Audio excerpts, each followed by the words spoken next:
Hola amigos, hola amigas. Si queréis saber por qué se forman esas burbujas en vuestro vaso de agua durante la noche, quedaros a ver el vídeo. ¿Qué quieres decir? ¿Que hay gas en mi agua? ¿De dónde viene ese gas?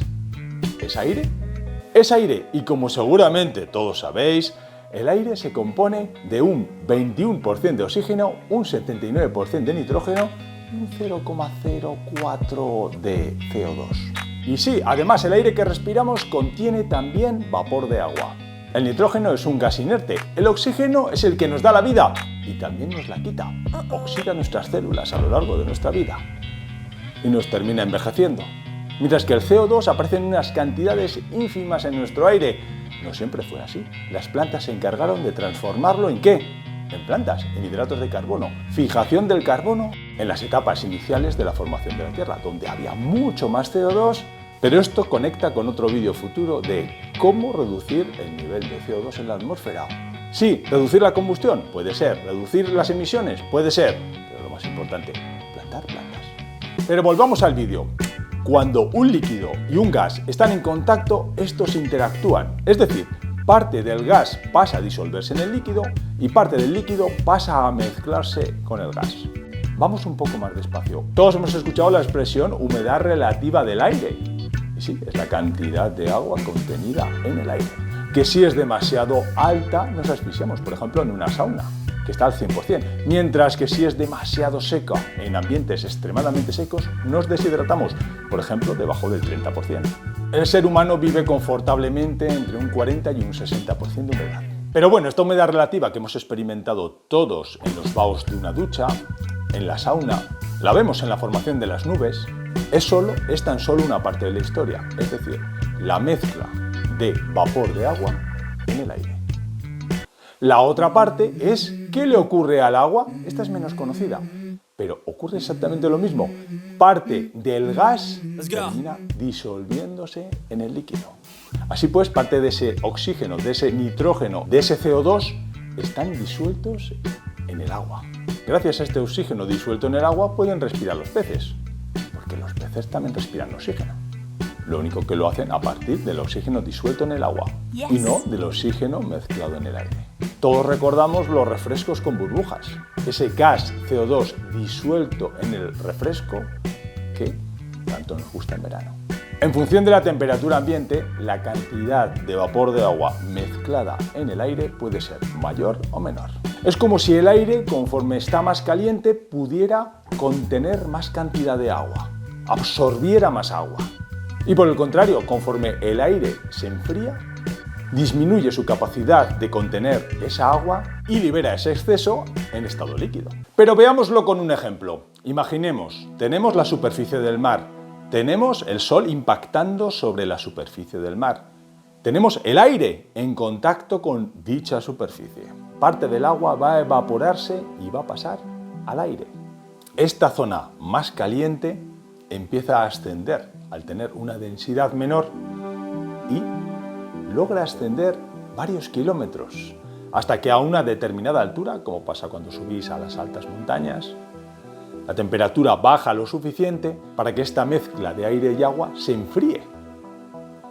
Y por tanto, el agua que estaba mezclada con el aire no pueda permanecer durante más tiempo en estado gaseoso y condense. Sí, allí es donde se genera la lluvia. ¿Veis? Formación de nubes a nivel de suelo, al principio invisibles. No vemos la nube normalmente formarse a nivel del mar y ascender. Simplemente porque se trata de gases no visibles. El oxígeno, el nitrógeno, el vapor de agua es todo invisible.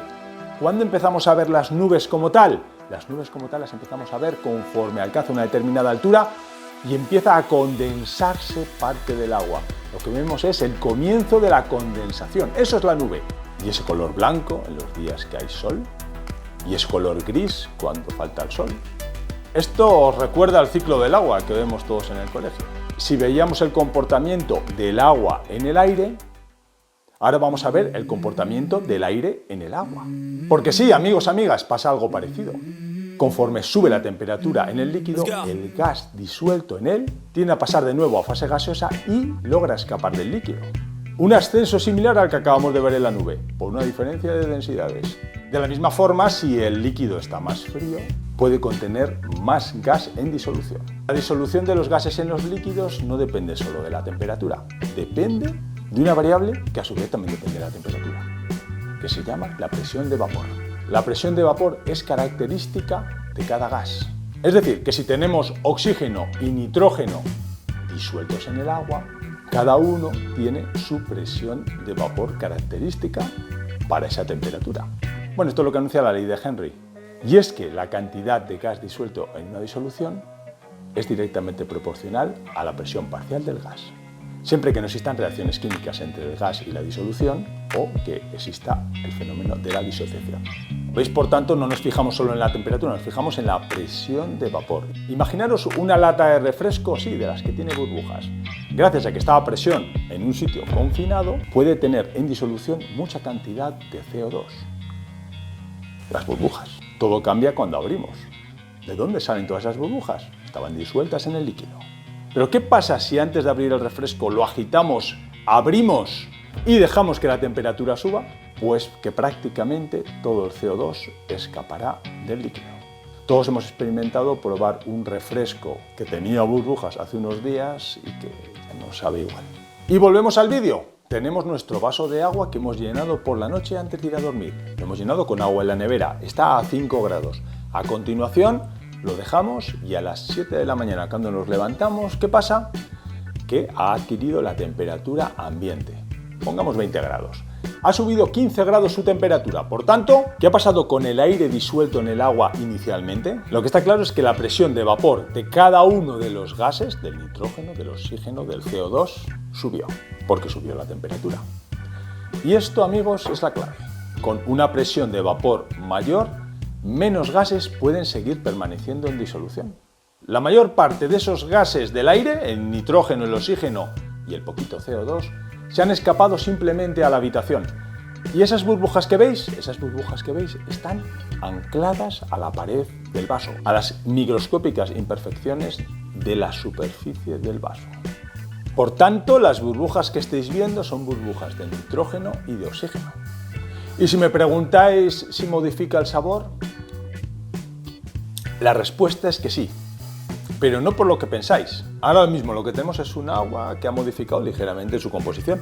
Tiene menos oxígeno, menos nitrógeno, menos cloro y una fina capa de polvo invisible a la vista, pero que seguro que no le aporta un buen sabor. Bueno, amigos, amigas, así me despido hasta un próximo vídeo y bueno, espero mejorar esta voz para el próximo vídeo de la próxima semana. Nos vemos muy pronto. No olvidéis suscribiros y darle al like si os ha gustado. ¡Adiós!